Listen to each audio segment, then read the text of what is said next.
Hey guys, welcome back. You know what it is. It's the Lifestyle Dropbox with Queen Katra. We are here to give you the breakdown of some of the lifestyle rules. This episode is called The 10 Lifestyle Commandments. You know where to find me. Right back here, Spotify, YouTube, Instagram, all that good stuff. And also make sure you check out some of the previous episodes. We also just came back from Exotica 2024. So Kinky Confessions is the last thing that was uploaded. Excuse my stuttering. But yes, please go ahead and check that out. Show love, support, like, share, comment, subscribe, all that good stuff. All right. So we're going to go ahead and jump right into it. So obviously you guys know that the swinger lifestyle as a community does have its own set of rules and etiquette and things to abide by. I know that sometimes parties and events can get dampered because the lack of knowledge that people don't have when it comes to, swinging, BDSM, things of that nature. So we're going to go ahead and touch upon that today. All right. So, the very, very first rule, obviously, is consent. Consent is the most important thing. No means no. Respect people's boundaries. I'm going to share a few things with you in this episode, just from my experience personally, so you guys know exactly, what other people are going through, especially me as a host, because I encounter just about everything. Consent. There are so many times where a guy will come into the event and touch without permission. I always say just because it's in the environment does not mean it's up for grabs, okay? That is not what you want to do because you will immediately either get kicked out, punched in the face, whatever the consequence may be. You don't want to violate, people's personal space. So consent is number one, okay? Again, no means no in the middle, the beginning, or the end. It doesn't matter if you're playing male or female. If it's just not it for you, it's just not it for you. Don't ever be ashamed to say no in the middle of playtime or get up. And there may be multiple reasons for saying no, but whatever that reason may be, no should be respected at all times. All right. We're just going to keep it brief. We're not going to go into too much detail because we're going to have further episodes, where we elaborate on these things. But we just want to touch base upon just the basics. All right. So the next one, and also the rules are different. There's so many rules. Each host or each event may have their own set of rules. This episode in particular is just, again, just little tiny rules, what I feel is most important to bring to the audience's attention. All right. The next one, number two, for me would be on time. All right. When it comes to an event, being on time is important. You want to make sure that you're not affecting other people's experience. There's people that come if the event starts at 9 o'clock. There's people that show up at 9:01. There's also people that want to show up if the event is over at 2 o'clock, in the morning. People want to show up at 1:30. I understand things happen, people travel or things like that, but you want to make sure that you get in at least in a decent hour because one, you want to make sure that for me as a host, I like what we like to call icebreakers. And icebreakers are bringing people together, seeing what they're into, getting your lifestyle names, understanding your boundaries, what you're here for the evening. That's important. And if you don't get that information, you may miss out, on, some of the one of the most important parts of the event and come in too late and actually offend somebody because you weren't here to know, what they were into. So you definitely want to be on time. And again, it also matters because, for those who are here early, they're just waiting around. They're thinking that the party is going to be a dub. There's no energy. I, as a host, do the best that I can to try to keep the energy flowing and going.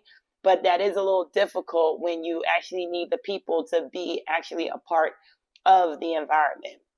For those coming in late, obviously, those would be the ones that are affecting, the party the most, because people are waiting for you. People are waiting for your vibe and your energy. So, don't have people waiting too long. I would say try to get into the event at least within the first hour or two. After that, people just get a little bit, annoyed maybe.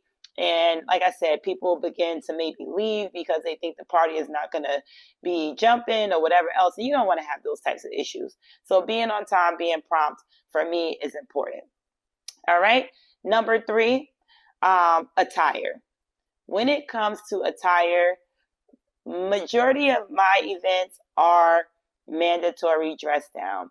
Okay. I do understand that not everybody is expecting to, be nude or dressed down right away. So for me, I've changed my rules to at least dress down in the play areas. If you're in the common area and you're not ready to play yet and you just want to mingle, then that's fine, But I do at least expect you to keep the ambiance, keep it sexy. You want to keep the sexual tension going, the whole nine. When you walk in the door, there are some events that require, a specific dress code for the theme or whatever else. But just figuratively speaking, if we are speaking about just a regular lifestyle event, no particular theme of that nature that's really strict as far as, something really costumey or whatever else, you want to come in clean, presentable, um, you know, try to grown and sexy. You know how that goes. Maybe a button up for the guys. It's just you can wear sneakers, you can match it up, you can do whatever. But I've had some people come in where they just didn't care at all. And I do understand that people are coming in last minute sometimes. You might be on the road. You might want to, catch something. You can't run home or whatever else. You just come as you are. I get it. But you also don't want to, come off as not appealing. You want to come off smelling good. You want to come off clean cut, groomed, especially for the ladies as well. If you expect the ladies to come in here and be sexy for you, shoot, the guys should do it as well. So attire for me is very important, and I'm definitely a sucker for smell goods. Like, if you come in my door and you're smelling scrumptious, that just makes me want to peel the clothes off of you or myself, But half the time I'm already prepared for you guys to come in. I'm in my ambiance or my ensemble or whatever else and prepared for my guests. All right. So number 4, extremely important, health and hygiene. Okay. This also stems from number 3 as well, as far as attire. If you're out and about and you can't run home and you're trying to get to the event, for a last minute thing, come in, take a shower. The showers are always available and open to you. Always bring your toiletry bag. I always keep something in the car, no matter where I'm going, lifestyle or no lifestyle. You just want to be, prepared for certain things. Wash your kitty and your balls and shaft. And, you want to make sure everything is good. Deodorant. You don't want to come in the summertime, hot and sweaty, things of that nature. Or even in the wintertime where you're bundled up with sweaters and jackets and you're sweating underneath, things of that nature. You want to come in and you want to make sure things, are, you know, smell, good to receive, for a person to really want you. Also, if you are a smoker as well, a lot of cigar smokers, 420, especially even if you're not smoking out of a roll up, papers is still the same thing. Whatever is burning, vaping, whatever else, you want to come in. I always offer, mouthwash, things of that nature, washcloths, towels. It's always stacked. So make sure that you're taking care of yourself, okay? Hygiene is very important, especially when it comes to dealing with any type of sexual activities. You don't want to, have any bacteria or anything of that nature. But you guys pretty understand, what the hygiene issue is. So, excuse me. So number 5 would be safe sex. Very, very, very, very important. although there are some people who choose to, go bareback, that is something that is an agreement between that person that you come with or a couple or whatever else. In my environment, I do not recommend or encourage unprotected sex. You want to use a condom. Be careful, guys and women, but specifically guys, be careful what condoms you bring. Um, Ladies can be allergic to latex. You want to make sure that you're bringing the right lube. Water based is probably the best that you can use. Some people like silicone based, but silicone kind of sticks a little bit. I don't recommend it, but to each his own. But you definitely want to make sure. I understand you guys. Some are well endowed and you want to use the magnums or whatever else, but everybody knows those magnums stink, especially after the friction and things like that. We don't want to be smelling like rubber after we're done. We don't want swelled up vaginas, things of that nature. But I definitely recommend safe sex when it comes to oral, things of that nature. Again, connected to hygiene. Wash in between. In between each play, wash before play, wash after play. You can never wash enough, So at the end of the day, you want to wash the rubbery smell off of you before you connect to someone else. And also, what's really important with safe sex is, sometimes the female may get an allergic reaction or swell up, whatever. Don't keep going. Don't stop when you feel like if the condom is coming off, you can feel that. Guys, do not keep going. That's savage. Okay, when something is coming off. When the sensation feels different. And even for the ladies, I've had situations where guys wanted to reuse the condoms. It gets really, really bad. Also, pay attention. Pay attention to make sure that your partner or the person that you're playing with is putting on a condom first and foremost. Don't be naive and always think that watching is important when it comes to the lifestyle events. You want to be mindful of what's going on in your surroundings. Just make sure that the condoms are not old looking. Make sure, nobody's poking holes in them. Make sure they are actually putting it on. We don't want any, diseases, pregnancies, or anything else of that nature. But like I said, there are people who come into the environment, couples, who already have an establishment of, not using protection.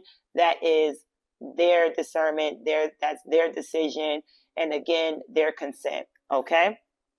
All right. So moving on to the next, which would be number 6, discretion. Discretion is very, very important. Discretion basically is what happens here stays here. We don't know you. We don't talk about you. We don't know anything that happened at this party once you come in or once you leave. There's no videos. There's no cameras, photos, things of that nature. Even if someone were to consent to that, you find a corner or whatever else. I don't recommend that you consent to that because unless you're signing an NDA, which is a non-disclosure agreement, those responsibilities fall on you. You can't trust everybody. You don't want, your videos or pictures flying on the internet. You may have family or friends. Like I said, although, this is the lifestyle and you may feel like a free bird or whatever else, there are a lot of people who still, have their jobs to protect, family to protect, kids to protect, things of that nature. You don't want to talk about who you've seen in the party, who's on the way to the party, things of that nature. Safety first, because at the end of the day, you don't want anybody to get into any type of dangerous situations. Everything is disclosed information, undisclosed information. Okay. Like I said, once you leave here, forget about it. The party's over, done, magic, out the way. We don't know anything, didn't see anything, don't talk about it, no nothing. Of course, you have cliques where you may find it, fun to talk about these things, but in all reality, it's never a good thing, regardless of whether you're having fun talk or not. Okay, you want to keep the discretion and keep the secrecy. And, that's what makes the lifestyle great, to be honest. The fact that you can do things, behind closed doors, a little kinky, a little secretive is a little fun. So make sure that you guys zip it. Okay, don't go out here telling all your business and coming in here and talking about other people that's not at the party and all those things. You don't want to do that. Okay. All right. So next would be respecting boundaries. All of these rules, as you can see, kind of intertwine with each other. They all connect in some way, shape, or form. Respecting boundaries, again, going back to the beginning where I said in the that I do icebreakers, things of that nature. The reason for the icebreakers is to get connected with one another, tell people right in the beginning before playtime, what are the boundaries? What are you willing to do? What are you not willing to do? What did you come here for? What are you into? Whether it be voyeur, a watcher, exhibitionist to put on a show, full swap where you're full swapping intercourse and everything, soft swap where you're only here to just give oral. Maybe you're a couple that's only into the same room play, but don't actually play with others. You have to let people know right off the bat so we all have a clear understanding on, who we want to approach, what the limit is. A lot of people have no kissing rule. That's a big thing in the lifestyle. I know a lot of people who like to slob each other down, but you don't know unless you establish these boundaries and communicate. So communication is very, very big in the lifestyle. That would probably be at the top next to consent. A closed mouth doesn't get fed. Nobody takes, a laugh is not a no. You have to be verbal about the things that you want and that you don't want. Okay. So respecting boundaries is extremely important to let people know what you're into, what you're not into, and, make sure those boundaries are set. And we don't want to be aggressive. When someone says they're not into something, then just kind of leave that alone. Allow them time to explore. Maybe later on down the line, seeing someone else do it or whatever else, over time they explore. But you don't want to be overly aggressive and make someone feel bad for not being into something, or make someone feel crazy because they've overindulged in something. You don't want to do that. So respecting boundaries is extremely important. All right. The next one would be drug and alcohol intake. That is something that I stress very heavy when it comes to my events. One, this is a drug-free environment. The most that I allow, again, is 420. That's about it. Anything on the outskirts of that, I don't have a clue on what you want or what you're talking about. When it comes to alcohol intake, there are so many times where people come in the door drunk. You don't want to be that person, okay? You don't want to be the person that's reeking alcohol. That's part of your hygiene. You don't want to be the person that's sweating profusely. That's a part of your hygiene. You don't want to be the person that's slurring your words or just incoherent, overly aggressive, things of that nature. You don't want to do that. You don't want to bring, and things are checked, trust me. You don't want to be, come in, everybody has their poison, no judgments. But at the end of the day, be mindful of the environment that you are coming into and don't be naive. Again, these are strangers. You may know these people from the lifestyle. Some do have, personal relationships outside, but for the most part, the lifestyle environment or the swinger environment are, new acquaintances. You can't trust everything that people roll up. You can't trust, you have to, again, use your discernment, use your eyes, your ears, your nose, everything, all your senses, your spidey senses, and be mindful of the environment that you're in. Do not trust anyone. Sometimes even the host is not all the way, and I'm not saying that the environment is dangerous. What I'm saying is the host sometimes is not watching everything. They can protect you to a certain extent, but you also have to take the initiative to protect yourself, through common sense. So drugs and alcohol, we want to make sure that we keep that under control, okay? Another thing about alcohol is I noticed that my events and the majority of events are BYOB. Some have open bar, cool, but for my events personally, BYOB. I do supply, like I said, maybe some house wine or something like that. But if you come into the environment, don't go drinking up everybody's alcohol. It's BYOB. So that means bring your own bottle, okay? Bring enough for you to drink. There are people out there who are very, very generous, who bring bottles, they share. That's awesome. That's great. But for those who, know that it's BYOB, don't bring a bottle and then come in the environment begging for alcohol. Don't do that. Don't be that person, okay? So at the end of the day, BYOB, bring your own bottle. Make sure that you're prepared. Like I said, house stuff is, for you, but just don't be that person that comes in and drinks up everyone's alcohol and then have a good time. And then you think that, you're the shit. It doesn't work like that. And people do watch you. And I promise you, the next time that you're in the environment, people are going to be holding their bottles hostage. Okay. Don't be that person. All right, so the next one, number 9, I think I touched upon this, is no photos, no videos. That's important. The discretion, what happens here stays here. Like I said, it's okay to step aside and, if you want to take little photos here and there, but you definitely are not allowed to take photos and videos of the actual environment itself. Inside the party, no face, no case, that doesn't exist here because there's no cameras or videos allowed. So that is fully at that other person's discretion who wants to do that. But yes, no videos and no photos are extremely important. Leave that at the door. All right. And number 10, of course, last but not least, have fun. Let loose, have fun. It's a no judgment zone. You come here to see things that you may not see. You may be getting into some things that you thought you may not be getting into.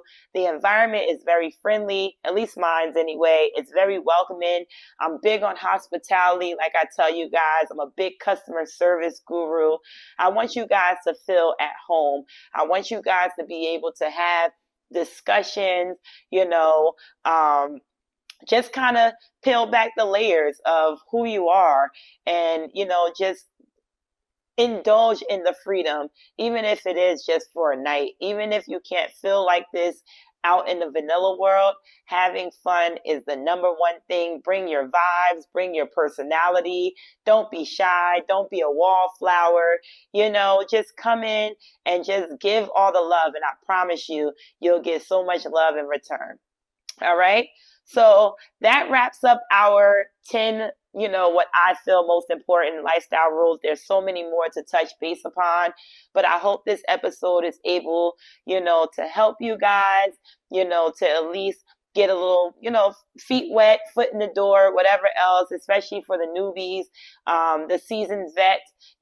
Sometimes you guys forget the rules and think that you've been in here long enough and, it's okay. No, everybody can use, some new knowledge or refresher, to help you along. But the whole point is to make people feel safe and comfortable, so we can go ahead and, have a good time. So thank you guys for, for this episode 14, 10 Lifestyle Commandments. Again, you know where to find me. All right. Right back here. Also check out the previous events. Kiki Confessions for Exotica was extremely dope, extremely fire. I would hope to get some more, interviews going and more confessions. Don't be shy. Check it out. Like, share, comment, subscribe. And I'm out.